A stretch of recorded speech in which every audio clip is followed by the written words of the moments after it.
Without further ado, brethren, I would like to share the word of the Lord. This will be reading from the book of Nehemiah. We will be reading Nehemiah chapter 4, verse 15 to 17. Then we will jump into verse 23. And then we will be reading also Jude chapter 1, verse 20 up to 21.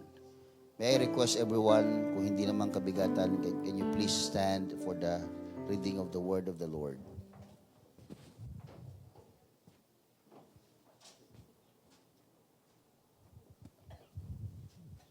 Praise God. Nehemiah chapter 4, verse 15. I would like to read this in the New Living Translation, mga kapatid. This is for the benefit of everyone in reading the English, the New Living Translation, mga kapatid, mas madaling maintindihan. In verse number 15, it says, "When our enemies heard that we knew of their plans and that God had prostrated them, we all returned to our work on the wall. But from then on," verse 16, "only half my men work, while the other half stood guard with spears, shields, bows, and coats of mail. The leaders stationed themselves behind the people of Judah." And verse 17, "who were building the wall. The laborers carried on their work with one hand, supporting their load, and one hand holding a weapon." Let's jump into verse 23. Verse 23 says, "During this time, none of us," sabi ni Nehemiah, "not I, nor my relatives, nor my servants, nor the guards who were with me, ever took off our clothes. We carried our weapons with us at all times, even when we went for water." Hindi nila hinubad, mga kapatid, hallelujah, ang kanila pong mga weapons, ang kanilang mga damit na kung saan nandun yung kanilang mga weapons. Dala nila ito palagi kahit saan man sila magpunta, kahit po maliligo sila. They had all the time, their weapons with them. In Jude chapter 1, verse 20 to 21.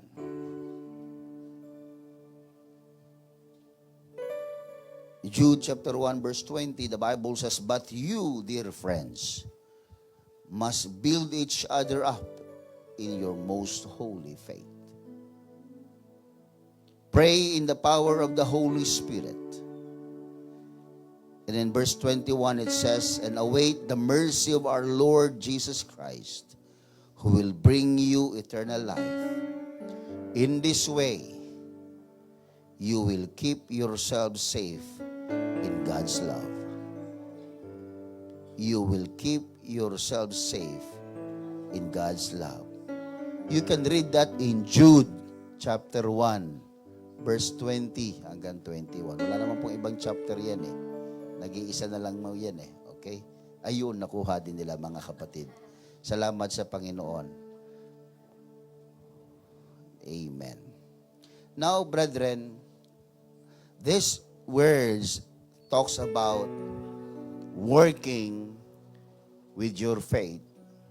And while building up your faith, you are also being vigilant. Nagiging handa ka habang ikaw ay nagtatayo, pinatitibay ang iyong pananampalataya, kailangan mong bantayan yung iyong itinatayong pananampalataya. That's why Nehemiah's idea of continuing the work, but at the same time, protecting what they are building, is having one man, one of his hand holding the load, yung bricks, yung pagtatrabaho, Ang isang kamay ay nagtatrabaho at ang isang kamay naman ay may hawak na sandata na anumang oras na kapag may lumusob, nakaaway sa kanila at wasakin ang kanilang itinatayo, they can protect what they are building. Brethren, this is something about our faith. I would like to preach today that says, building and fighting for your faith. Everybody say amen. Can we raise our hands to Jesus? Lord, without you, we can do nothing. You told us, Lord, hallelujah, to build our faith. And you told us as well, Lord Jesus, to protect it. Lord, hallelujah, help us to learn the balance of working and fighting, building and protecting. Lord, help us, Jesus. Cover us with your holy and precious blood.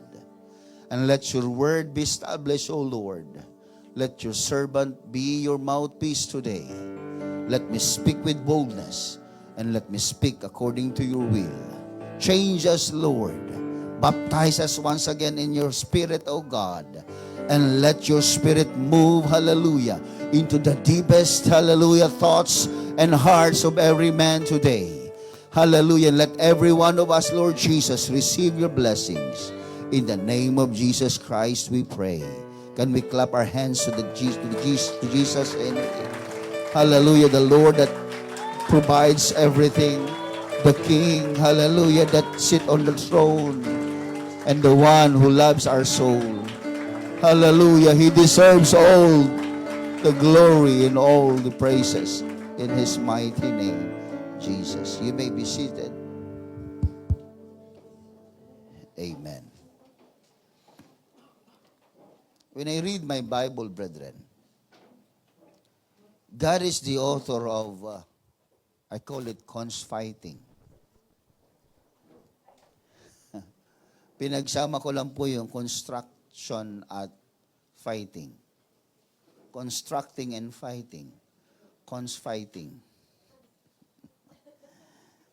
Hinanap ko po yan sa Google. Wala pong ganun.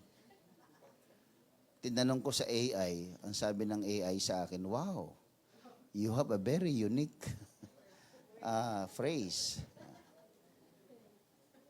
So it's mine, mga kapatid. Copyrighted ko na po yan. Fighting. God is the author of fighting, constructing and fighting. When He builds, He also fights. Amen. When He builds something, He defends it.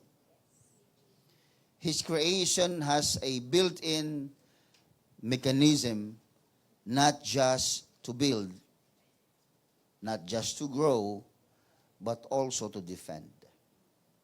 Kung pansinin niyo, mga kapatid, ang kanyang mga creation, the plants, the animals, and even the human being, He had this kind of built-in mechanism that you grow. Our DNA, our cells are growing. Kaya lumalaki po ang tao, mga kapatid, because of the idea of God wherein when He builds, He wants to grow what He builds.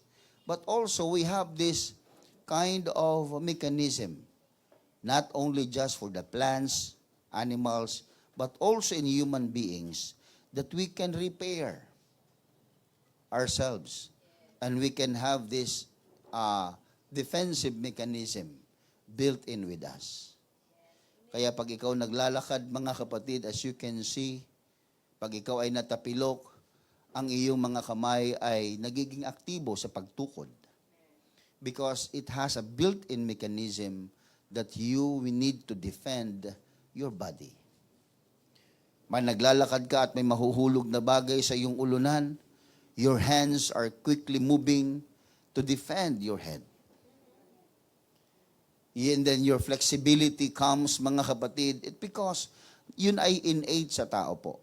Yun po'y ginawa ng Diyos, design ng Panginoon. Because He is the author of fighting. He is the author of constructing and fighting or protecting.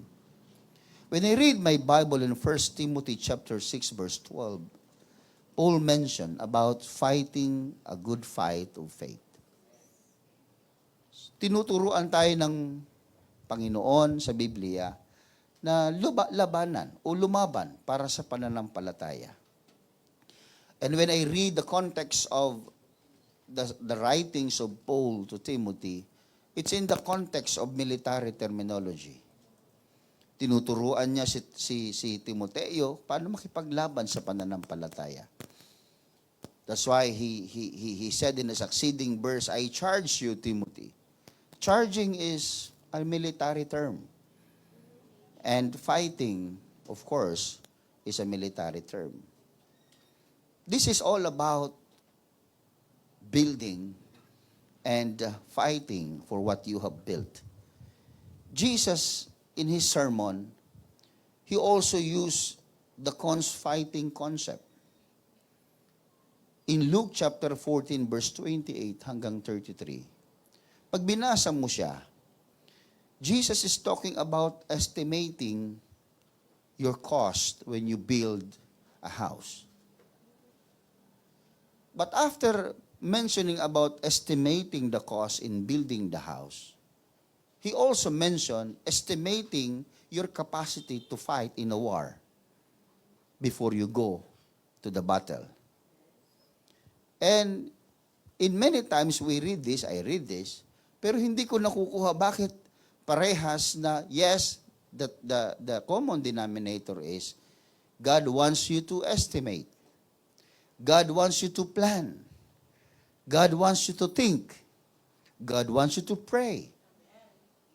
Gusto ng Panginoon na tayo bigyan ng yung ating panahon sa pag-iisip at pagtantiya.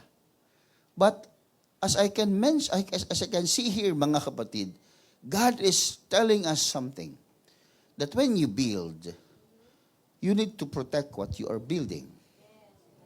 You need to learn how to balance building and fighting. Building and protecting. In Jude chapter 1, of course, in verse 20, it says, building up yourselves in your most holy faith. Building up yourselves. God is telling us that we need to grow. And we are designed to grow. And as we grow, we need to protect the growth. Habang ikaw ay nasa proseso ng paglago, you need to protect yourself. You need to protect the growth that you have. And in the writer of the Hebrews, mga kapatid, says that every house has a builder. But the one who built everything is God. This is the good thing about building, mga kapatid. And when we are building spiritual building, mga kapatid, this is not about what you can do. This is not about what I can do. This is not about your intelligence. This is not about your wealth or your capacity. This is about God. Because the Bible says that every house has a builder. But the one who built everything is God. Hebrews chapter 3 verse 4. And when God builds, kapag ang Diyos ang nagtayo, it's strong. Hindi gigewang-gewang, mga kapatid. Kapag ang Diyos ay nagtayo, mga kapatid, hindi mahina. It says that every house, lahat ng bahay, ay may tagapagtayo. Pero ang nagtatayo ng lahat, ang gumagawa ng lahat, ay ang Diyos. So whatever we do, it's not really we are the one doing it. Ano man ang nagawa natin, hindi ikaw ang gumawa niyan. May Diyos na nagpahintulot sa iyo na gawin mo yan. May Diyos na nagbigay sa iyo ng kakayanan na gawin mo yan. May Diyos na nagpahintulot sa iyo na marating mo yan. It is God who builds everything. That's why Jesus mentioned that without me, you can do nothing. It's It's a plain truth na dapat tanggapin ng lahat.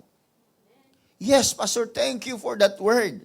That when God builds, it's strong. It's hard. It's difficult to be defeated. Mahirap talunin pag Diyos ang gumawa. Do you believe in that? I believe in that personally. But let me tell you one truth. Huwag niyong kalimutan. Building is a process. We love the truth about God's building and strong, it's hard, matibay, matayog, walang pwedeng sumira, even the gates of hell shall not prevail against the church. Jesus said, I will build my church. Walang makakasira. But again, the truth is, building is a process. Walang taong nagtayo na nag-isip sa isang pitik, nandun lahat yung kanyang inisip. No, it's a process. And during the process, let me tell you this, mga kapatid, and during the process, the devil came to steal, to kill, and destroy what you are building. Hallelujah. Huwag mong tingnan yung isang Christian, wow, ang tibay niya. No, no, no. Along the process na sugatan yan. Along the process na tumbayan. May ninakaw ang kaaway dyan. May sinira ang kaaway dyan. Hallelujah. May nawawasak. May pinapatay na pananampalataya ang kaaway dyan sa panahon na pinoproseso yung tibay na sinasabi ng Diyos. And God's design is for us, mga kapatid, to be a glorious church. Alam niyo, mga kapatid, it's not easy to build a glorious church as what Ephesians chapter 5 verse 27 says. Ang gusto ng Diyos, maging glorious church tayo. You know what is glorious, mga kapatid? Sister Gloria, nandyan. It's honorable. Ang gusto ng Diyos, we are honorable. Ang gusto ng Diyos, we have a good reputation or a noble man. This is the will of God for each and every one of us. Gusto ng Diyos na pagdating natin doon, mga kapatid, He did this to present her to Himself a glorious Christian, a glorious individual, a glorious saint, a glorious church. Ang gusto ng Panginoon, pag tayo ay nakarating doon, wow, notable, with a good reputation, honorable. And being honorable is a process. Walang taong pinanganak, paglabas niya, dakila. Pwede, pangalan niya, dakila. Pero walang tao, mga kapatid, na he can process to himself in a very short time na siya'y maging notable, mga kapatid. No. It requires challenges. It requires difficulties. It requires enemies for you to declare yourself a victorious. Hindi ka pwede maging victorious, mga kapatid, nang wala ka namang laban na pinagdaanan. Sa basketball pa, nanalo ka by default. Champion ka. Wala ka kasing kalaban eh. No. Ang hirap tanggapin ng tropeyo, mga kapatid. Ang hirap tanggapin ng parangal na wala ka man lang challenge. It is the same with the saints and people of God. Kaya huwag kayong magtataka, mga kapatid, kung tayo man, may mga ninanakaw ang kaaway sa atin, may mga pinapatay ang Panginoon, o ang Panginoon pinapahintulutan ng kamatayan sa ating mga pananampalataya. Minsan, mga kapatid, I could imagine, mga kapatid, may mga tao nakikita ko. At the beginning, they are a glorious saint.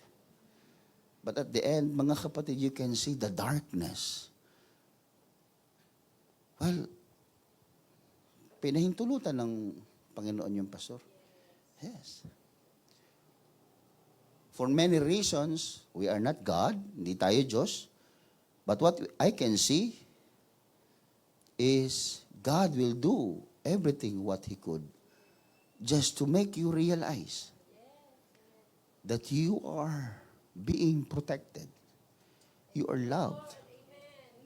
Kahit na gaano, alam niyo mga kapatid, look at the Bible, look at the Old Testament saints.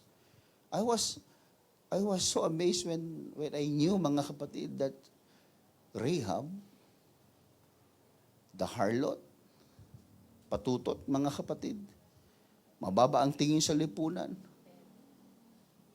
But his descendants included Jesus.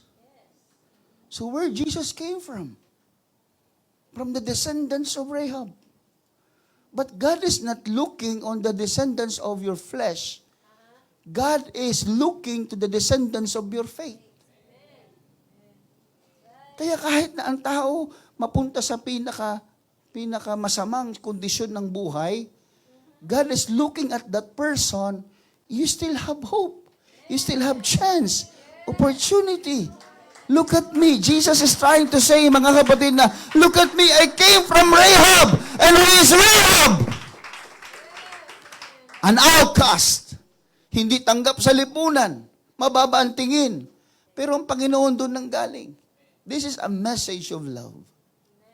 A message of hope. A message of grace. Lahat po tayo mga kapatid, nanggaling lang po doon sa biyaya ng Panginoon. That's why, during our process time, mga kapatid, or building ourselves, the enemy is trying to steal, kill, and destroy what we are building. Now, in the time of Nehemiah, as we have mentioned, yung panahon nila, mga kapatid, na ang walls, ang pader ay wasak. It was being destroyed. At ang walls, ang bakod po ay mahalaga. It sets boundary. It sets property. And it sets safetyness.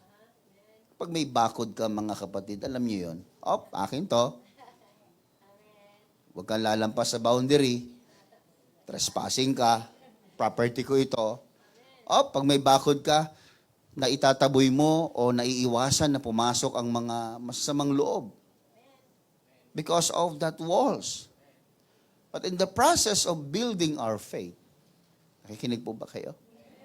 In the process of building our faith, our walls have been damaged. Hindi po perpekto. Walang Kristiyanong perpekto, mga kapatid. Nang panahon na tayo nagsisimula, napakainit natin sa gawain ng Panginoon.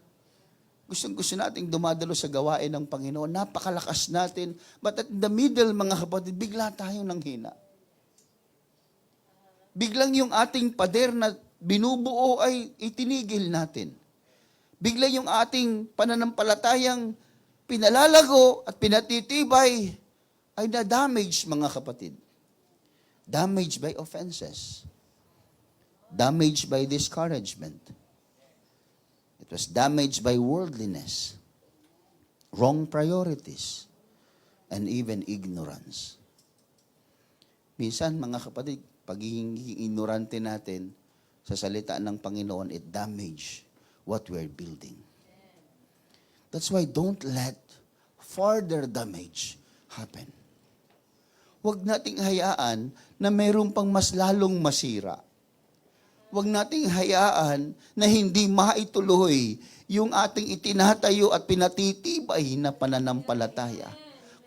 Fighting is necessary. Remember that we are not fighting against flesh and blood.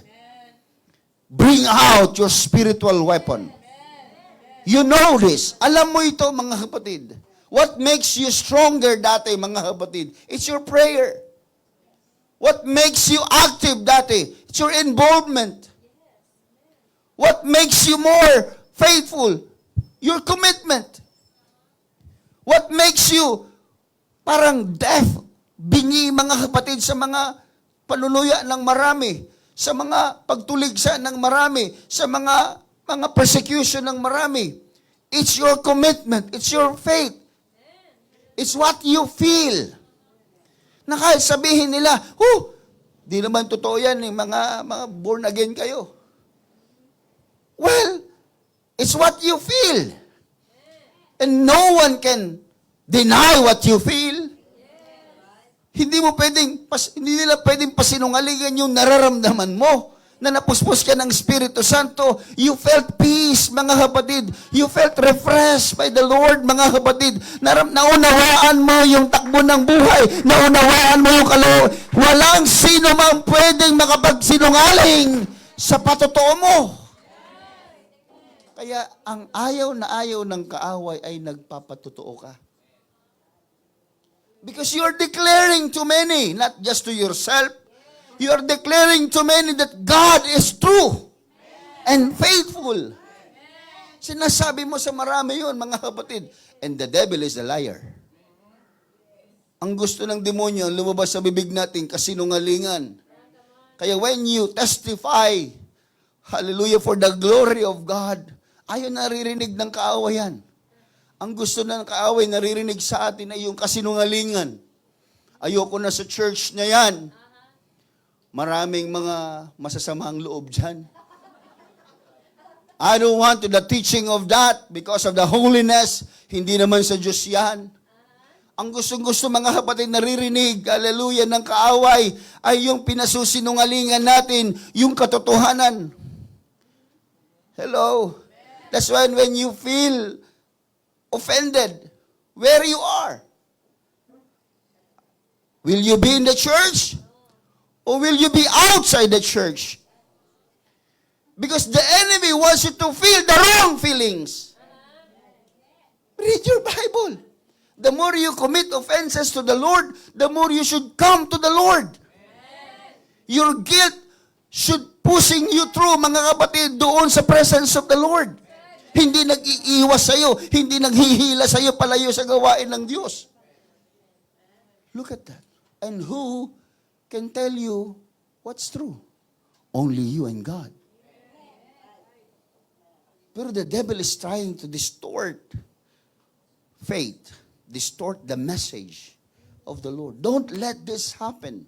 Don't let the enemy keep on providing or giving damages. Huwag mong hayaan na winawasak ng demonyo yung tinatayo mong pananampalataya. You are designed to have a very strong faith. Believe on this, mga kapatid. Maniwala kayo. Hindi pwedeng magtayo ang Diyos ng lampang Kristiyano. Hindi dinisenyo ng Diyos, mga kapatid, na ang pananampalataya natin ay mahina. We are designed by God. We are more than conquerors. That's the design of God. But we are in the process. Huwag ka kasing nagpapaniwala masyado sa mga superhero. Na nung pinanganak si Superman, may taglay na siyang kakapanood mo yan, mga kapatid. Ng cargo. Cargo tuloy. Cardo pa. Cardo pala. Cargo. Ano ba yan? Hindi namamatay kailanman.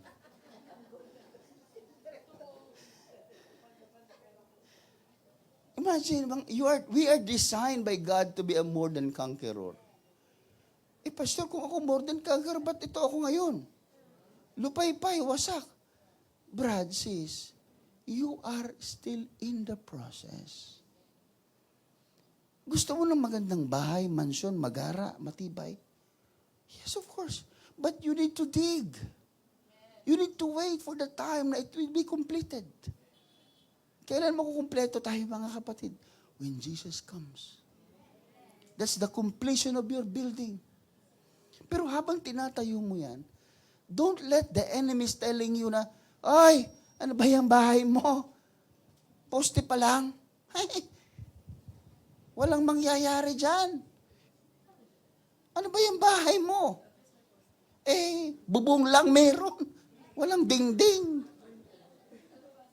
Don't let the enemy distract you. Don't let the enemy, mga kapatid, fool on you. Dinadaya ka lang. Kaya pag may naririnig ka sa sarili mo, hindi mo kaya yan. Pag may naririnig sa hindi ka gagaling, hindi ka pagpapalain. Hanggang ngayon, tinan mo, ganyan ka pa rin. It's the devil. Never believe the devil. Demonyo nga eh. Because when you start to believe in the devil, you start to fall into all his traps. Trap niya yun eh. Gusto niyang mawalan ka ng ideya kung ano ka sa mata ng Panginoon. Everybody say amen. That's why fighting or constructing and fighting focus both on constructing your faith and fighting or defending your faith. Alam niyo po, useless naman po na magtayo tayo na magtayo and then hahayaan nating ipawasak. Useless din naman bumili ka ng magandang gadget tapos ipanakaw mo lang. Eh kung ako nang hindi na ako magbili, magnakaw na lang ako. Kasi wala namang taong nagde-defend. Wala namang taong nag-iingat ng kanyang binili. Walang taong nag-iingat ng kanyang itinayo. Eh di ako mangaagaw na lang ako ng bahay. It's useless to build and don't defend it. Or in another way, look at this. Fighting in the battle without defending something. Nagtatayo ka, hindi mo iniingatan. Useless. Lumalaban ka, hindi mo alam kung ano yung pinaglalaban mo.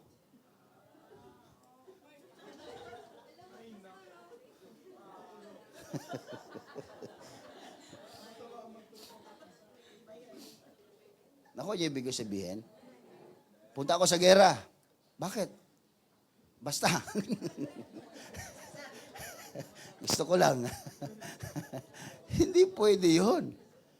Meron kang pinaglalaban, kaya ka lumalaban, mga kapatid. Everybody say amen. Listen to this. Just like spending years in the church and never resolve the bitterness. You spend years in the church and yet bitterness is still there. Biases are still there.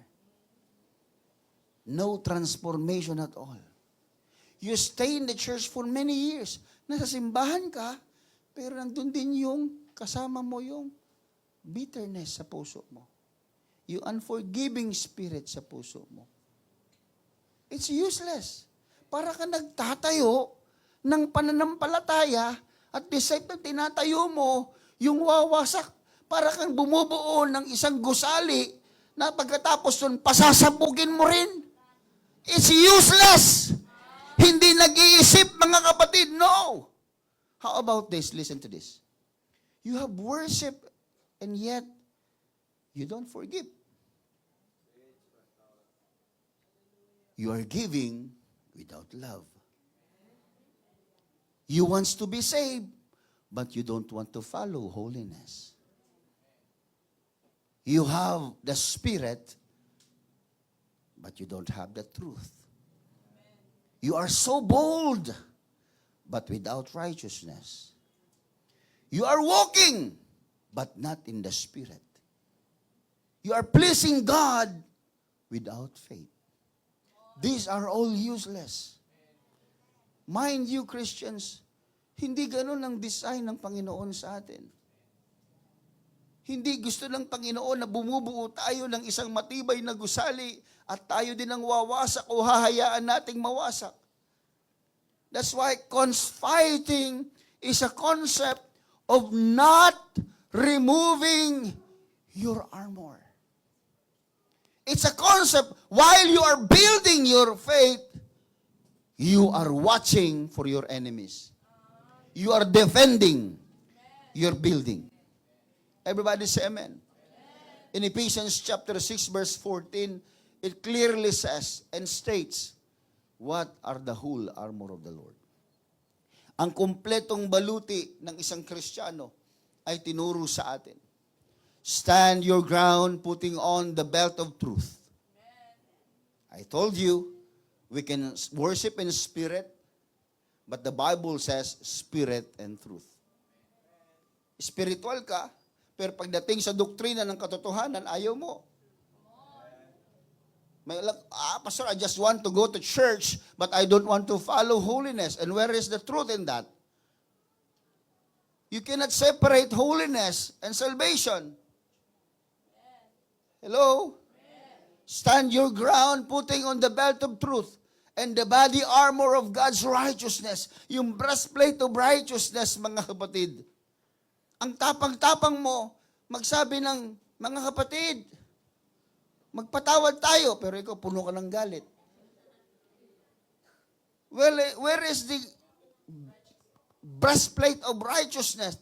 Alam niyo yung breastplate? Ito yung tibay ng dibdib, ba? Yung boldness. Matapang ka, brave ka, di ba? Gumaganon ka, di ba? Matapang ka. So, ang tapang mo, mga kapatid, dapat nasa katuwiran ng Diyos. Amen. Hindi yung tapang mo, di ba? Mga kapatid, maaga tayo sa simbahan. Ikaw yung pinakahuling dumating.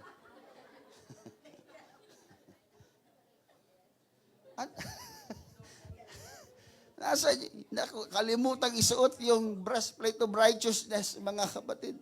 Anong sumunod? Verse number 15. Nakalimutan isuot. Shoes. Put on the peace that comes from the good news so that you will be fully prepared. Ano yan? The boots of peace. Dapat yon. Tayo mga kapatid, mga Kristiyano, we are the ambassadors of peace. Ano sumunod? Verse 16. In addition to all of this, hold up the shield of faith. May panangga ka ng pananampalataya. Marami iba, taga lang ng taga. Pag sila naman tinataga, aray! Putol ulo, putol kamay.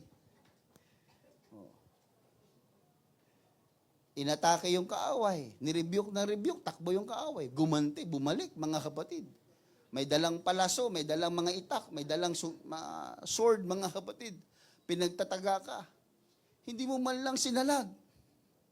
Sinabi lang sa'yo na mas masarap magsimba doon sa sa sisip kasi mas malamig at may merienda pagkasa. Sige. Sige. Ayun, tinaga-taga doon. Oo. Inimbitahan ng birthday party, kinalimutan yung simbahan. Ay, paminsan-minsan na naman itong birthday party, pastor eh. Yan namang simba, linggo-linggo naman yan eh. Ay, tinaga-taga ka doon, mga kapatid. Hindi mo na bantayan yun, hindi mo na salag yun, hindi mo na proteksyonan yung pananampalataya mo. Nakuha nyo? The shield is meant to protect. Protect what? Protect your body. Protect what you are building for. Proteksyonan yung tinatayo mo, yung pinatitibay mo. Pinatitibay mo nga yung righteousness mo eh. Pero dahil hindi mo sinalag, nandun ka, nakikita ka. Imbis sa simbahan ka nagpupuri, ang kasama mo mga nagbibidyo okay.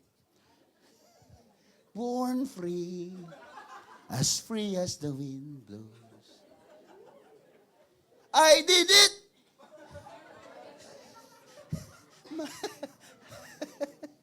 Andun ka. Ang isip mo, mga oras na ito, nag-worship na sila eh. Pero kami dito, nagiinuman yung mga kasama ko. Ang babaho na mga bibig, amoy sigarilyo, amoy alak. Nagtatalo sa isip. Hindi mo kasi iningatan! At pagpatuloy mong ginagawa, magiging habit mo na. It is meant to shield. It's meant to protect. That's your faith. Kaya to stop the fiery arrows of the devil, maraming palaso gumaganti ang kaaway. Ang kaaway, mga kapatid, hindi lang yung figure ng pantakot. Talagang umaatake yan. That's why you have to have shield. Anong sumunod? Verse number 17. Put on salvation as your helmet. So helmet is meant to protect the brain, the head. And that's your salvation. Amen. Sa mga nagmumotor na walang helmet, excuse me po. Kasi, di ba, mawala na yung kamay mo, basta may utak ka pa, okay lang, di ba? Putol man yung paa mo, basta may utak, okay lang yun. Paano pa siya kung ulo lang natira, ay di, at least buo siya.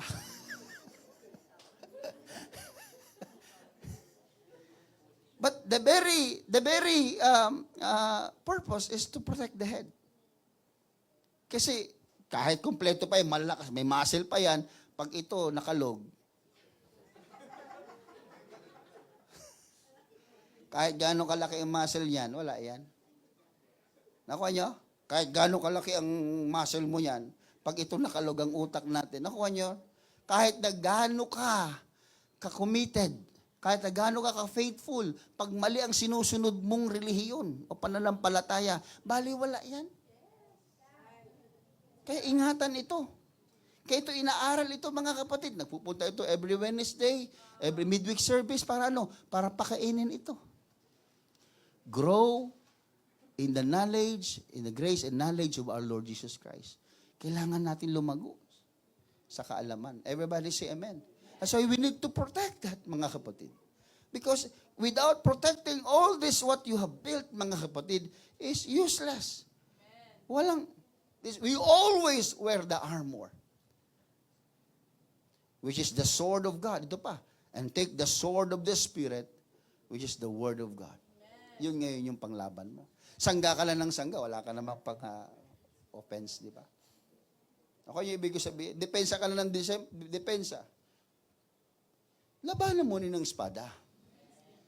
And the sword of the Spirit, the word of God, is the sword that's sharper than two-edged sword that pierces even into the dividing asunder of soul and spirit, in the marrows of joints and marrows.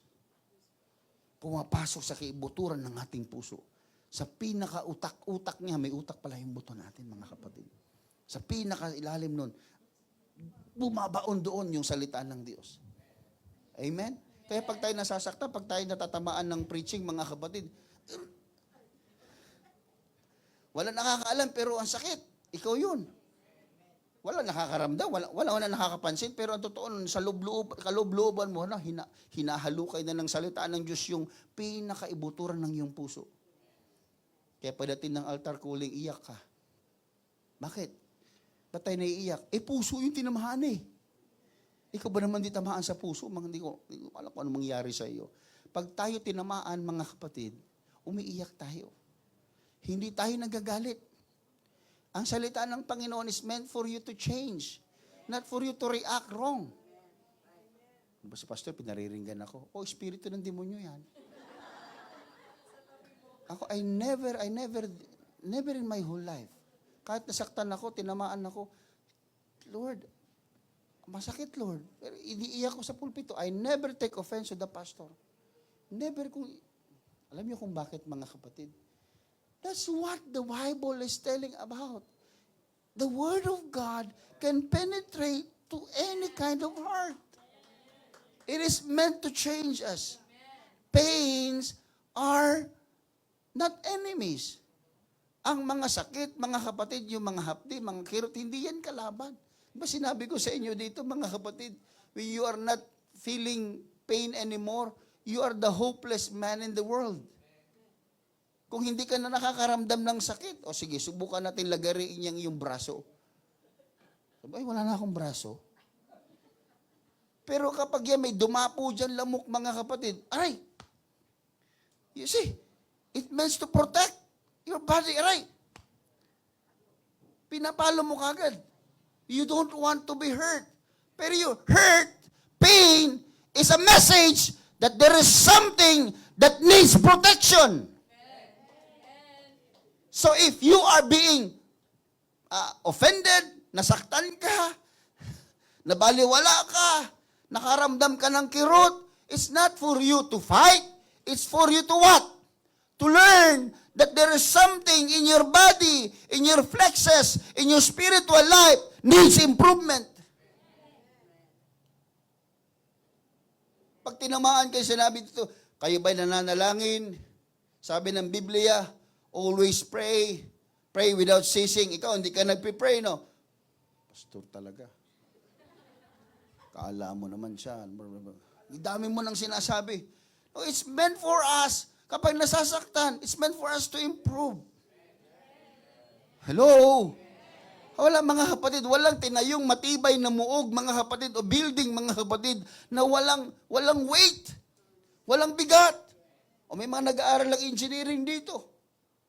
The more na gusto mong tumibay ang isang structure mga kapatid, you need to put more weight and support on the weight. You need to adjust. Kailangan sabi nga ni Kristo, tansyahin nyo. Estimate nyo. Ito pa, pastor, postin ito, pastor, nakakasira ng view. Nakakasira ng faith.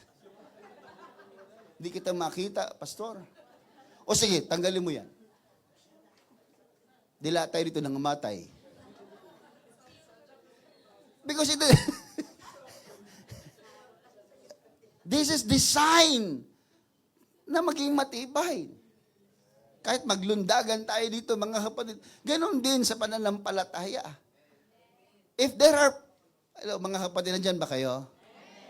Kung nakakaramdam ka ng daming bigat sa'yo, it's not for you to surrender and to quit. It's for you to increase your faith. Diba? Oh, may mga may mga weightlifter ba dito? Mga nagji-gym. Si Jillian.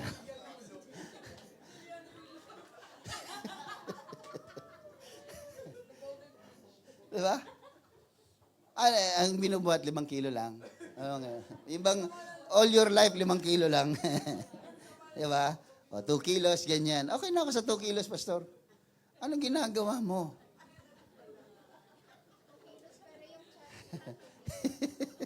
Lumaki yung muscle mo, isa lang. Sa sentro pa lumaki. Diba? Yun lang binubuhat mo. No. You are not making yourself, what? Stronger. So the more weight you lift, sa bigat ng kapag magbigat ang iyong pinapasan, lumalakas ka. Kaya pag may susunod ulit na problema dumating sa buhay mo, mabigat, pinalalakas ka. Pinalalaki ng Diyos yung muscle ng pananampalataya mo. But it's not meant for you to stop and to quit. Ayoko na nga. Kainis tong buhay na ito. Lahat na lang palagi problema. Magmula nung bata ako hanggang ngayon may problema ako. Nakuha niyo po ibig sabihin mga kapatid. That's why weight, burdens are not meant for us na tayo ay mag-quit, tumigil. Pero para ito'y palakasin tayo, mga kapatid. Everybody say amen. Fighting is a concept of not removing the armor. Don't remove your armor. Amen. It never gets tired. It never allows excuses. It goes with them everywhere. And anything they do. Imagine, kahit maliligo na lang. Natawa ako doon, nababasa ko siya, sabi ko, maliligo, inom ng tubig. Basta, hindi nila hinuhubad yung kanilang sandata. Sabi ko naman, siguro hindi na naligo yung iba.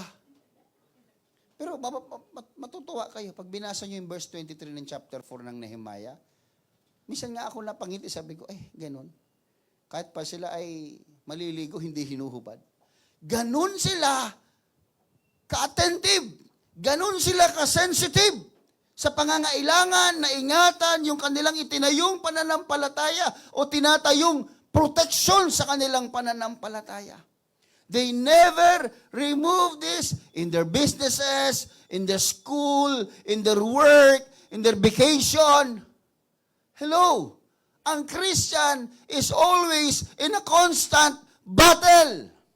Ang Kristiyano, hindi nagbabakasyon. O kung magbakasyon man, kasama pa rin yung sandata. Ang mga Kristiyano, mga kapatid, hindi nanghihina, hindi sinusuko yung mga weapon, hindi hinuhubad yung kanilang armor. We are designed to fight and build. Everybody say amen. Ayoko na muna maging Kristiyano, Pastor. Napagod na ako. Alam niyo mga kapatid, offenses are designed to make you weak, hopeless, discouraged. Mga kapatid, that's the best tool of Satan. That's the best ever tool of Satan. Make you miserable, discouraged. What else? Conflicts. Yan ang pinaka-best weapon ni Satan. But I am telling you this, mga kapatid, not to tell you that I'm strong. Mga kapatid, yung katagang sinasabi natin, hindi nyo lang alam. Sinasabi nyo rin naman yan, Di mo lang alam, Pastor. Di lang nila alam, Pastor. Yes, hindi nga natin alam lahat Yun ang katotohanan. But the fact that I'm trying to say is, don't remove the armor. Isuot mo pa rin. Kahit anong mangyari, kahit nagtatrabaho ka, nagninegosyo ka, nag-aaral ka, o saan ka magpunta, always wear the armor. Isipin mo, meron kang itinatayo. Isipin mo, meron kang iniingatang itinatayo mo.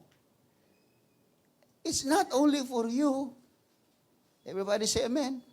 Because fighting is a concept of pray for one another, love one another, building each other up. Kapag sinabing fighting, mga kapatid, ang tinatayo ko ay tinatayo mo, at ang tinatayo mo, tinatayo ko. Ang iniingatan ko, iniingatan mo. Ang iniingatan mo, iniingatan ko. Parehas tayo ng iniingatan, parehas tayo ng tinatayo. So what we can do, let's help each other. Bantayan mo ko, babantayan kita. Palakasin mo ko, palalakasin kita. Scratch my back and I scratch yours. Kamutin mo yung likod ko, kalmutin naman kita. Para hindi na umulit nagpakamot, kalmot na talaga. Aray ko, sakit. Sakit pa naman minsan mangalmot mga tao, mga kapatid. Amen po ba? Tingnan niyo ang ginawa ni Nehemiah. I'm just trying to build awareness to everyone, mga kapatid. Maybe I'm not a kind of preacher today na it will bounce you at your seats, mga kapatid, no? I'm just trying, talagang pinoprocess ko siyang maigi, mga kapatid. Alam niyo bang ginawa ni Nehemiah? Kasi may threat sa kanila na yung wall will be attacked. Alam mo ginawa ni Nehemiah? Lahat inarmasan niya. Imagine, the entire members of the family was armed. Pati bata. Oh, ayan, sundang. Yung ate, ayan, pana. Yung kuya, ito, si Bat. Alam nyo, lahat sila, inarm sila. Lahat sila binigyan ng weapon, mga kapatid. The entire family is armed and they stand together and encourage one another. Sige, tay. Sige, buhatin mo yun, tay. Habang binubuhat mo, habang kinukonstruct mo. Ako nakabantay dito, tay. Sige, no problem. Sisigaw ako kapag may kalabang darating. Si Nehemiah, mga kapatid naman, siya yung trumpeter, yung taga-sound ng trumpet palagi nasa tabi niya. Pag nag-utos si Nehemiah nang inaatake tayo, tutunog yung trumpeta kagad, mga kapatid. Lahat ng maa-aware ang lahat. Pero habang may nagko-construct, nasa likod yung anak, yung asawa, yung bunso, nagbabantay. Sige tay, buhatin mo. Sige tay, mag-construct ka lang dyan, kami magbabantay. O palit naman tayo tay. Anong sabi mga kapatid sa Book of Nehemiah? 2 ships sila, mga kapatid. Pagkatapos magtrabaho ng isa, magpapahinga, yung isa naman. At habang nagpapahinga siya, nagbabantay naman siya. Imagine this kind of building and protecting what you build is a design of what? A strategy for Christians. Amen. Bantayan mo kabanalan ko, babantayan ko kabanalan mo. Hindi yung, mas okay yung kabanalan ko kaysa sa'yo. Mas mahaba palda ko kaysa sa'yo. O mahaba naman dila mo. Ganoon. Let's help each other, mga kapatid. Pag may nakikita kang medyo nagde-deviate doon sa katotohanan, help the person. Encourage the person. Tell na po, Sister, Brad, medyo naano ka na. Ano ba, mayroon ka bang saloobin? Paano kita matutulungan? Hindi yun nakikita mo. Lalo mo siyang, sakto to. Hindi to patutugtugin ni pastor pag nakita. Sakto, ako papalit. Bantay sa lakay. Naku, siguradong hindi pa kakantay ni Sister Rhea yan. Andun ako. To the rescue. Naku, yung ibig ko sabihin, hindi ganun. Hindi ganun, mga kapatid. Arm them. Yung mga, lahat tayo, bigyan natin ng kasangkapan, turuan natin lumaban, turuan natin magbantay, turuan natin, mga kapatid. Even your children, tayo, mga anak-anak natin, turuan natin sila, mga kapatid. Bring them in the church. Dalhin nyo sila sa simbahan. Kaya sa Sunday school, bagamat wala na tayong area, mga kapatid, yung mga teachers natin ng Sunday school, they're trying to arm our children. Tinuturuan, inaarmasan. Kasi tinuturuan din silang mag-build ng kanilang faith at mag-ingat ng kanilang faith. So, bring them in the church. Hello? Oh, listen. Mga kabataan, ulitin ko. Who you marry matters. Nung kabataan ka at sipag-sipag mo sa pananampalataya, nung nagkaasawa ka, nawala ka na. Sorry ha. Sorry po. Kung may tamaan man, mga kapatid, alam ko wala naman dito nun. Pero kung sino ang mapapangasawa mo, it really matters. Pumili kayo ng taong totoong may takot sa Diyos. Yung importante ang Diyos, pangalawa ka lang. Hello? Siloso kaya si Lord? Hello? Kaya kung sino man ang makakasama natin sa buhay, maganda naman, mga kapatid, yung alam mo namang safe ka, pagdating sa pananampalataya. Ang tagal mong tinayo yung faith mo, dalagat binata ka pala, talaga namang bata ka pala, nag-faithful ka na sa Panginoon, hanggang sa nabuo mo, wow, ito ng faith ko, tuhan-tuhan marami sa'yo, ina-idolize ka. Wow, saludo ako sa'yo. Ganda ng ginawa mo. Napatibay mo yung pananampalataya mo. Ito ngayon, si Poncio Pilato, pumasok sa buhay mo. Kung babae, Poncio Pilata. Ponsya pala, Ponsya. Winasak-wasak yung lahat inyong mga pananampalataya, mga matitibay na muog na tinayo mo. Dati-rati, mga kapatid, yung prayer life mo, perfect.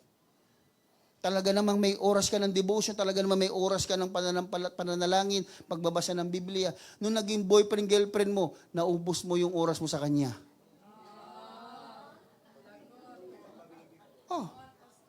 Wala namang pinag-uusapan. I love you lang. I love you umpisa hanggang sa matulog. I love you. Wala, puro I love you. Naubos. Wala nang oras mag-pray, mag-devotion. Naku, yung ibig ko sabihin, mga kapatid, dapat, who you marry matters talaga eh. Kung sino yung pumasok sa buhay mo, tinutulungan ka niya lalong mapatibay yung tinayo mong pananampalataya. Hindi yung sa'yo nagwawasak. O sige, magsimba ka, hiwalay na tayo. Grabe ka.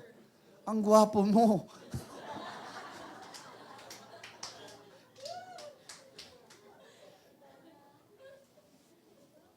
Sa babae naman, ang ganda mo, di ba? Ganun. Hindi, mga kapatid. Stand together and fight and build. Build each other up.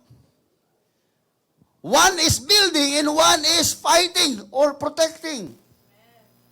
Magkasama kayo, magkatuwang kayo. Kaya nakakatuwa, mga kapatid, may mga dito, mga jowa, mga kapatid na nagsisimba, active sa gawain. That's right. Yun ang maganda. Hindi, mga kapatid, yun na kung saan papipiliin mo isa sa inyo. Kung sino mo, no. Hindi dapat ganun, mga kapatid. We must be busy building and fighting. Stand together, not fight each other.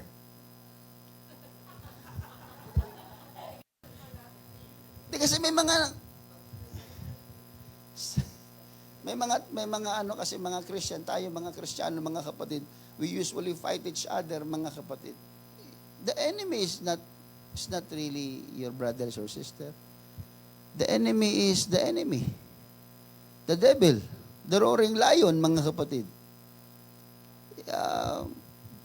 huwag nating awayin yung mga kapatid natin. Sabi mo sa kapatid mo, diyan sa tabi mo, I love you.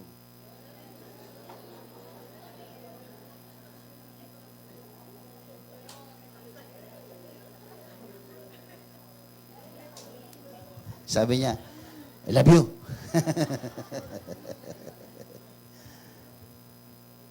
Alam mo, pag ganyan mayroong taong unruly, may mga unlovable, diyan pumapasok yung yung tinuro sa amin sa LDI, sabi niya, gamitan mo ng fivefold ministry. Ano yung fivefold ministry? Fivefold ministry.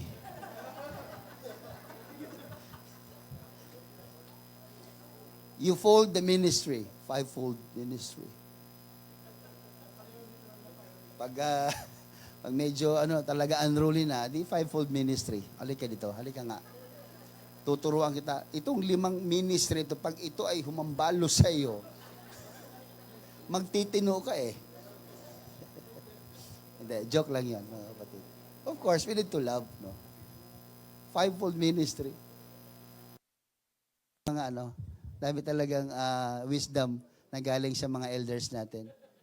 Kaya pastor, sabi nila, when somebody is unruly, use the fivefold ministry. Fold the 5. And teach it. Okay. Ay, pangaral mo lang, ganun mga kapatid. Everybody say amen.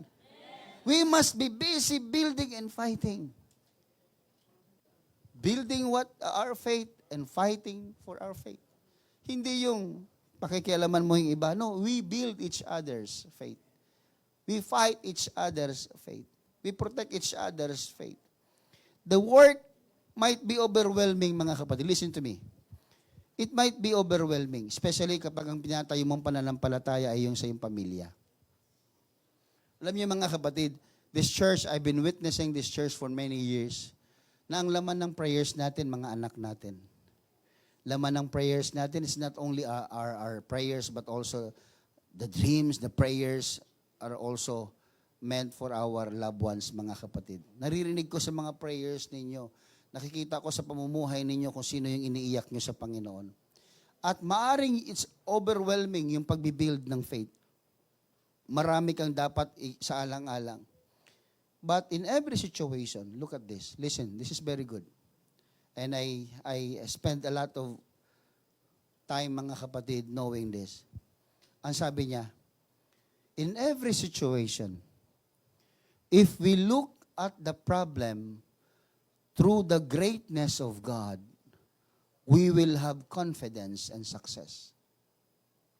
Kahit daw gano'ng kabigat ang iyong trabaho, kahit gano'ng mabigat ang iyong pasanin, kahit na gano'ng kalaki ang iyong challenges, pag titignan mo daw ito, gamit ang greatness of God, you will have confidence. In-observe ko, in-internalize ko, ay totoo nga. Katulad ni David, mga kapatid, when David faced Goliath, ang sabi niya, mga kapatid, sa 1 Samuel chapter 17, verse 45, ang sabi niya, I come to you in the name of the Lord. Kasi tinitingnan niya si Goliath not in the perspective of the boy, not the perspective of a little boy fighting the giant, but David looking into Goliath in the perspective of God.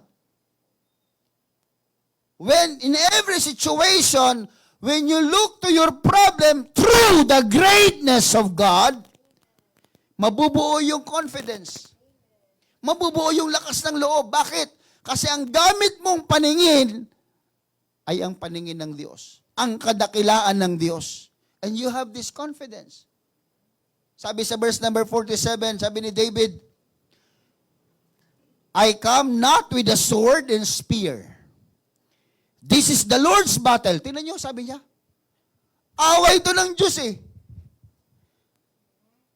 Hindi ako naparito para dala ko ang sibat o espada, panangga. Nandito ako sa pangalan ni Jesus. Nandito ako sa pangalan ng Diyos. Away niya to eh. Hindi ko naman away to eh. Hello? Hello? Pag may mga challenges na dumarating sa buhay natin, away ng Diyos yun, mga kapatid. Hindi natin away yun, kaya lumalakas yung loob natin na kaya nating lampasan yung mga dinadaanan. Why? It is because it is the Lord's battle. The greatness of God matters. The greatness of God really matters. Kaya pag ang laman ng isip mo, puro pagdududa, laman ng isip mo, mahina ang Diyos, laman ng isip mo, hindi kaya ng Diyos, laman ng isip mo, imposible, the reason why you are so failure. But if you want this kind of mentality, mga kapatid, look for God's greatness, not what you can do. Hello? Mahina yata ito, hindi nyo naririnig. Hello? It's not what you can do. It's not what I can do. The church was built not what the pastor can do. Your education, maybe, yes, honor ka, ano ka ba? Tawag yan, valedictorian ka o balik-baliktorian o ano man ang tawag mo sa buhay mo.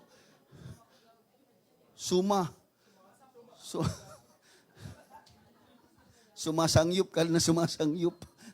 Walang ginawa. Kundi magsangyup na magsangyup. Ano man ang tawag mo sa buhay mo, it's not about you. It is the greatness of God. Kaya pag may mga pagsubok tayong pinagdadaanan, relasyon, pera, karamdaman, pag hinaharap natin yung malalaking bagay na yan, mga kapatid, isipin natin, mas dakila ang Diyos kaysa sa mga bagay na ito. Kayang lampasan ito. Lord, this is your battle, Lord, not mine. I will not come today in the battle using my own strength, using my own ability, using my own eloquence. No, not what I can do. It is God's what can do, mga kapatid. It is the greatness of God can defeat the enemy. Not you and not me. That's why the Bible says, mga kapatid, it's not about what you can do or what man can do. It is by the Spirit of God. Kaya pag ang Espiritu ng Panginoon ay nandyan na, mga kapatid, it's not by might, nor by power, but by the Spirit of God. Everybody say amen. Kaya alam mo ginawa ng kaaway, mga kapatid? Nung malaman nila na naghahanda itong grupo ni Nehemiah, na nagtatrabaho yung kabilang kamay may hawak na itak, may hawak na panangga, may hawak na sibat. Alam niyo nangyari yung mga gustong umatake, umatras. Yung sinabi ng Biblia, mga kapatid, God made their enemies frustrated. Ang ganda ng pagkakasabi sa Nehemiah 4:15 sa NLT, mga kapatid. Naging frustrated yung mga kaaway. Alam niyo, ano ba ang process para bago ikaw ma-frustrate? When our enemies heard that we knew of their plans and that God had frustrated them. It's not you will frustrate your enemy. It is God. Hello? Ang Diyos, you are wondering, mga kapatid, paano mo nalampasan ito? Hindi ka ba nagwa-wonder, paano mo na napaglabanan, paano mo napagtagumpayan ito? Because God is frustrating your enemies. Nakukuha niyo po ba, mga kapatid? Ano bang process para man tao ma-frustrate? Di ba bagay na alam niyang gagawin niya o kaya niyang gawin pero hindi nangyari? That makes the disappointment or that makes the frustration, mga kapatid. Although the people are prepared to fight, but they realize it is God who fought for them. Alam niyo, ito yung bagay na nare-realize natin madalas. Hindi naman talaga tayo yung nagpanalo ng laban kundi ang Panginoon. Hindi ko alam kung gaano kayo kahanda sa inyong mga battle sa buhay. Pero it's not about you. It is about the greatness of God. Kaya pag napagtatagumpayan mo isang bagay, taas mo kagad kamay mo, Lord, it is because of your greatness that was I able to succeed in all my battles. Dahil sa iyo, Lord, hindi naman dahil sa akin Ang sarap ng merong ganyang mga kapatid na naririnig ang Panginoon sa atin. Napaka-sensitive. Alam niyo, speaking of sensitivity, mga kapatid, itong mga tauhan ni Nehemiah, nung binabasa ko, mga kapatid, palagi may nakabuntot sa kanya. na trumpeter. Parang si Brother Jason. Si Brother Jason talaga yun eh. May sax po naman kasi gamit niya eh. Mahirap naman tumunog yan. Ang trumpet kasi medyo matalas, malakas. Yan kasi baka makatulog yung kaaway niyan. Palagi nakasunod kay Nehemiah. Anytime daw kasi, na kapag nakaramdam si Nehemiah na may mga kaluskos at pag-atake ng kaaway, sasabihan niya lang yung trumpeter, sound the alarm. Pag sinound yung alarm, alam niyo mga kapatid, very sensitive sila. Kahit sila na nagtatrabaho, nagbubuhat ng bricks o anumang ginagawa, nagsisemento, pag narinig ang trumpeta, lahat yon magsishift into fighting, magsishift into defense. Naku, kaya ibig ko sabihin, there is a kind of trumpet that we are waiting for. When the alarm is sounded, the heaven will open. At lahat ng mga sumasampalataya sa Panginoon, we will be caught up into the heavens. Yun yung hinihintay nating trumpet, mga kapatid. So kung gaano kasensitibo ito, habang nagtatrabaho, habang busy sila sa kanilang buhay, sa pagtatayo, pero ang kanilang pandinig ay nakatuon sa trumpeta. Ganon din sa atin, mga kapatid. Ano man ang kabisihan natin sa buhay na ito, huwag niyong kalimutan na may tutunog na trumpeta. At alam niyo mga kapatid, ito maganda eh.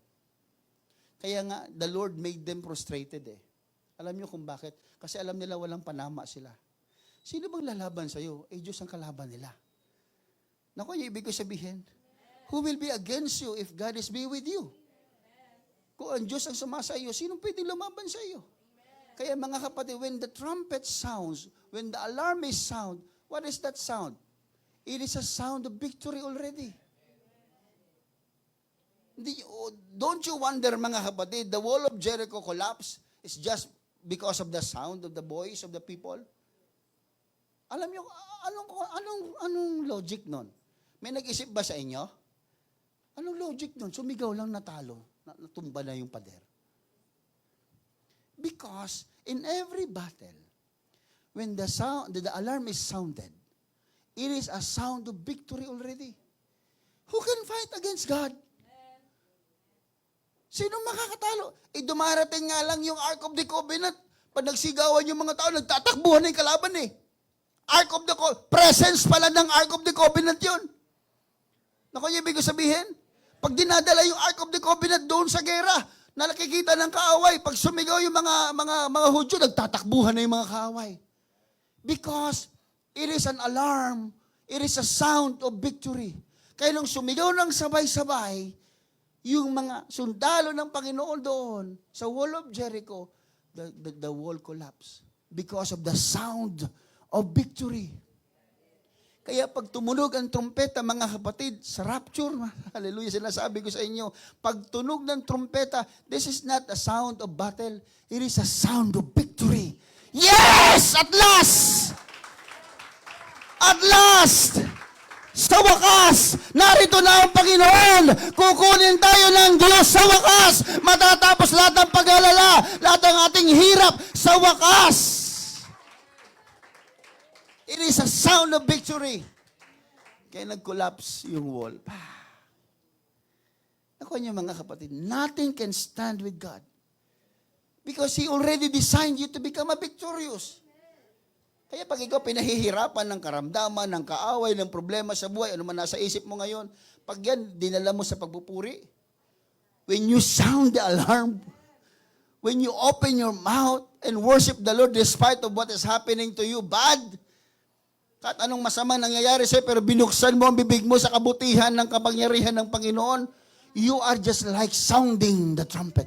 Sounding the alarm to the enemy. Oh, mag-ingat ka, kaaway. Hallelujah. Hallelujah. The righteous fallen 7 times, but here I am.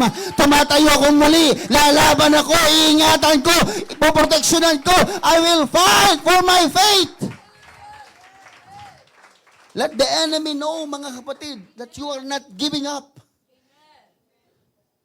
Kaya when you cry, When we cry, mga kapatid, it's not a sound of defeat. Sa prayer meeting, hagulgulan mga kapatiran. Sa altar calling, hagulgulan. It's not a sound of defeat. Sa mga bisita natin, nakakita na umiiyak, mahina to. No, you're wrong. You're not in the secular.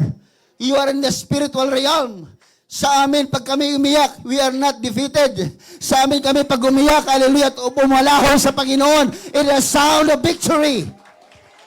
Because beyond what we can see and what we know, is there is God in a spiritual way doing the battle. Amen. When you go to the Lord, when you come to the presence of God, and God urges you to cry, this is not emotionalism. This is faith. It's a sound of victory sa Panginoon. No, hindi ko lubusang maisip, sabi ng Revelation, mga kapatid, that our tears are being kept in heaven. Iniipon ng Diyos ang ating mga luha. May naipon ka na ba? May naipon na ba kayo? Baka purong buta yun nandoon, mga kapatid. Sorry, ha? May naipon na ba kayo? Magmula nung kayo na-convert, may naipon na ba kayong luha? Read your Bible, na Book of Revelation. Iniipon ng Diyos ang ating mga luha doon. Wow. Ibig sabihin, bawat pagpatak ng ating luha, hindi walang kabuluhan. You can really cherish those moments, mga kapatid. Na kahit na ikaw bigat na bigat, pero pag iniyak mo sa Panginoon, ang Panginoon pala dinadampot ang mga luha mo. Sige lang, anak. One day when the trumpet is sounded, all your tears will be wiped away in this heaven. Pangako niya yan. All your tears will be wiped away. Papahirin ng Diyos ang iyong mga luha. Tama na. You don't need to cry anymore here. The suffering is ended. You are victorious. You are here with me. You are victorious. And God, that's what we are looking and waiting for, mga kapatid. Can we clap our hands to the Lord? Hallelujah, hallelujah. The enemy wants to destroy everything here. That what we have founded.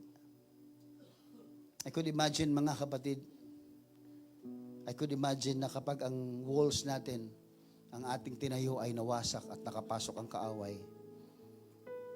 Napansin niyo, mga kapatid, in Luke chapter 11 verse 22 o 21 to 22, nung binasa ko siya, mga kapatid, ang sabi ng Luke 11:21, for when a strong man is fully armed and guard his palace, his possessions are safe. Pero tingnan niyo sa verse 22, until someone even stronger attacks and overpowers him, strips him of his weapon, and carries off his belongings. Pag ikaw, binabantayan mo ang iyong bahay, safe daw. Pero pag mayroong mas malakas sa iyong pumasok sa iyong tahanan, ang una niyang gagawin, listen to me, look at that word. The first thing that the enemy will do is to strip you of your weapon. Tatanggalin niya yung helmet of salvation mo.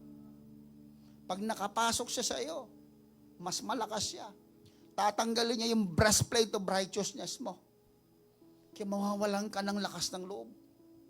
Pag nakapasok siya sa buhay mo, ang tatanggalin niya yung shield of faith mo. Yung sword, word of God, the sword of the Spirit. Yung boots of gospel of peace. Yung belt of truth, tatanggalin niya lahat sa iyo yan. Yan ang una niyang gagawin bago kanya pagnakawan. Kasi alam niya, pag wala na yung armor mo, wala ka ng laban. That's the enemy's strategy. Anong gagawin niya? He will build conflict among others. Pastor, papatay na. No, alam niyo, mga kapatid, May truth akong naintindihan, mga kapatid. Share ko sa inyo. The enemy will not kill you. Though the Bible says the thief cometh but to steal, to kill, and destroy. But physically, they will not kill you. Alam niyo kung bakit? Sabi nga ni Paul ganito eh. To be absent in this body is to be present with the Lord. Paano kanya kakalabanin kung nandun ka na kay Lord? Anong gagawin niya sa'yo? Hindi kanya papatayin. Dadayain ka niya. Kasi pag napatay ka niya, punta ka na kay Lord. Hindi wala na siyang dadayain. Ang pinapatay niya sa'yo yung pananampalataya mo. Kaya huwag kang matakot, hindi ka papatay ng demonyo. Ang kukunin niya sa'yo, nanakawin niya yung pananampalataya, nanakawin niya sa'yo, mga kapatid, aalisin niya sa'yo yung pagtitiwala sa Panginoon. Wawasakin niya sa'yo yung iyong nabuong commitment sa Panginoon. Ito ang hindi maganda, mga kapatid. Pag siya ay nakapagtanim ng conflict sa mga puso natin, sa bawat isa sa relasyon natin sa magkakapatid, look at this. A wounded people will also wound another people. Ang taong nasaktan, mananakit ng iba. Kaya ang gusto ng kaaway sa atin, mga kapatid, listen to me, saktan tayo. Bumuo ng conflict. Para pag nasaktan ako, sasaktan din kita. Pag nasaktan ka, sasaktan mo siya. Gustong-gusto ng kaaway na nakikita, wow, may conflict na sa loob ng church. May conflict na sa loob ng family. Wow. Unti-unti silang manghihina. And also, one of the enemy's wiles is doubt. Pag nakapasok na siya sa loob ng bahay mo, sa iyong tahanan, sa iyong tinatayo, the enemy will sow doubt. Maglalagay siya ng pag-aalinlangan sa iyong puso. Alam niyo, mga kapatid, in the book of Matthew, mga kapatid, if I'm not mistaken, chapter 4, nung ang Panginoon ay tinukso, anong ginamit ni Satan? The one word, the deadly one word for Christians, listen to me, bago tayo magtapos. The one word, the deadly one word that we should watch out is, if. It's a powerful word. I and F. If. Ang dami niyang sinabi kay Jesus Christ, mga kapatid, si Satan. If thou be the Son of God, command that these stones be made bread. Sabi niya kay Jesus, if thou be the Son of God, cast thyself down. Sinabi niya kay Jesus, if thou will fall down and worship me. Puro if. But you know, the devil leave him when Jesus started to use the word. Alam niyo, ang pwedeng makatalo sa duda, pangako ng Diyos. Alam niyo, pwedeng makatalo sa pagdududa o sa pagdadoubt mo o sa kawalan ng pananampalataya is listen to the promise of God. Sabi ng Panginoon kay Satan, it is written that man shall not live by bread alone, but by every word that proceedeth out of the mouth of God. He said to Satan, it is written, he shall give his angels charge concerning thee. Ang sabi ng Panginoon, Jesus said unto him, it is written again, thou shalt not tempt the Lord thy God. It is written, thou shalt worship the Lord thy God, and him only shalt thou serve. Nung inulit-ulit ito ng Panginoon. You know, in verse 11, in chapter 4 ng chapter 4 ng Matthew, anong sabi ng Biblia? Then the devil went back. Alam niyo, we need to defend.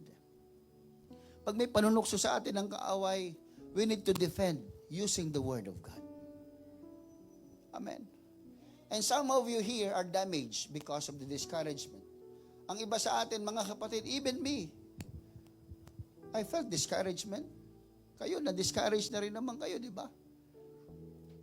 At yung ating tinatayo, para bang napatigil tayo sandali. Bakit na-discourage tayo? You know what discouragement is bringing to everyone?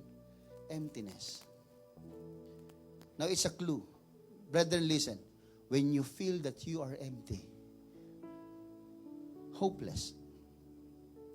And it seems that things are impossible. That's discouragement.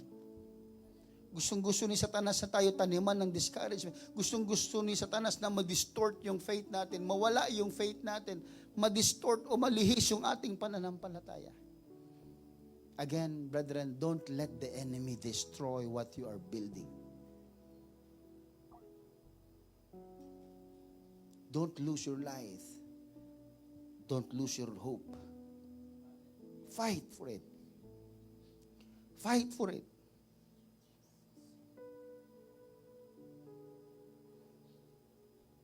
Gusto mo ba na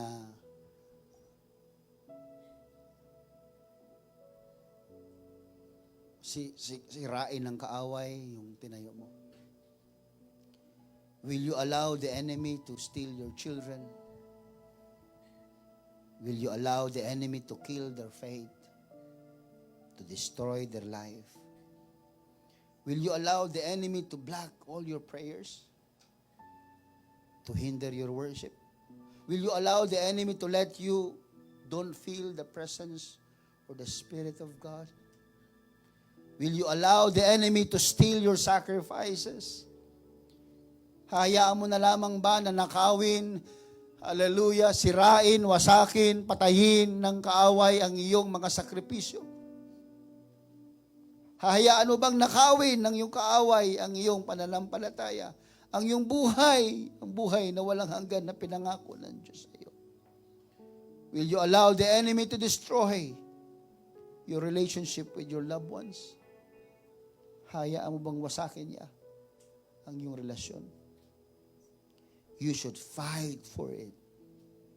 You should protect it. You should defend it. We should build each other up. Fight for each other. Love one another. Forgive one another. We need to build each other up. You need to protect my faith and to protect your faith as well. You need to increase my faith, and we'll help you also to increase your faith. Brethren, we are here in a battle we're in the same situation. The enemy can attack us anytime he wants. But the question is, are we just giving up? Bibigay na lang ba tayo? We will just let him destroy us? We will let him to destroy the faith of your loved ones? Hahayaan ba natin na makita natin ang mga anak natin na pagdating ng panahon, wala sila sa gawain? Hayaan ba natin, mga kapatid, na yung ating mga kapatid sa Panginoon ay manghina ng manghina? Are we going to allow the wiles of the devils to destroy everything that we built? Ikaw, tagal mo na naglilingkod sa Panginoon. Ba't mo hayaang wasakin niya yung tinatayo mo? Alam mo naman na hindi ka naman matatalo eh. You know that God already destined you for victory. But you allow Him to lie to you. Hinayaan mo na mandaya siya sa iyo. Hinahayaan mo na bigyan ka niya ng maling konsepto. Hinahayaan mo na kawawain ka niya. Ibulit ka sa impyerno. Huwag kang pumayag. You are destined to be victorious. When God built His church, even the gates of hell shall not prevail against the church. Binigyan ka ng Diyos ng isang konsepto at ideya na hindi matatalo. But you are in the process. And if the enemy is telling you lie, don't believe the enemies. You are loved. Mahal ka, mahalaga ka. Pinagpala ka. Alisin mo sa isip mo na hindi ka pinagpapala. Alisin mo sa isip mo na hindi ka minamahal. Alisin mo sa isip mo na hindi ka mahalaga. Yan ay demonyo, mga kapatid, na nagsasabi sa iyo ng kasinungalingan. Fight for it. Kung may mga panahon na nasayang, na tumigil ka sa pagbuo ng iyong gusali, panahon na para muli mong umpisahan. Muli mong ibalik sa iyong isipan kung sino ka. Muli mong ibalik sa isipan mo kung gaano ka kahalaga sa mata ng Diyos. Muli mong isipin na si Kristo ay napako sa krus, hindi para sa kanyang sarili, kundi para sa atin, mga kapatid. Tinanggap ng Diyos ang bawat hagupit. Tinanggap ng Diyos ang bawat pangungutya, ang bawat persecution, ang bawat pagtuligsa. Tinanggap lahat ng Panginoon ang negatibo para ikaw ay magkaroon ng positibong buhay.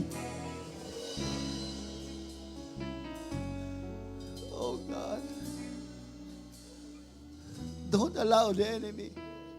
Fight for it. Fight for it. Sound your alarm. Sound your alarm. Let the enemy know that you are fighting him. Hayaan mong malaman ng kaaway na handa ka ngayong araw na ito na ipaglalaban mo ang pananampalataya. Hallelujah. Ipaglalaban mo. Hallelujah. Ang ibinigay ng Diyos sa iyo.